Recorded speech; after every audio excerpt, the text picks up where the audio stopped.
દર્શક મિત્રો, હું છું અનિશા. તમે જોઈ રહ્યા છો લોક સામાન્ય છે. તો જોઈએ આજના સમાચાર. સુરેન્દ્રનગરથી અમારા રિપોર્ટર સતીશ શાહ સાથે. બોટાદ જિલ્લાના પ્રભારી મંત્રીશ્રી તથા પ્રાથમિક, માધ્યમિક અને પ્રૌઢ શિક્ષણના રાજ્યકક્ષાના મંત્રી માનનીય શ્રી રીવાબા જાડેજાના અધ્યક્ષસ્થાને બોટાદ નગર સેવા સદનના નાનાજી દેશમુખ ઓડિટોરિયમ ખાતે આયોજિત સમરસ વિદ્યાસેતુ કાર્યક્રમમાં વિદ્યાર્થીઓને શાળા પ્રવેશ કરાવ્યો.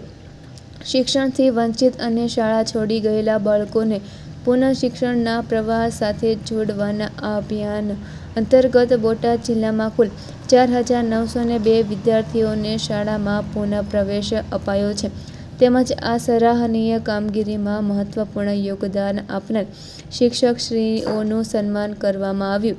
દરેક બાળક શિક્ષિત બને અને ડ્રોપ આઉટ રેશિયો 0 સુધી પહોંચે તે દિશામાં સમરસ વિદ્યાસેતુ અભિયાન ગુજરાતના ઉજ્જવળ અને શિક્ષિત ભવિષ્યના નિર્માણ માટે મહત્વપૂર્ણ બન્યું છે.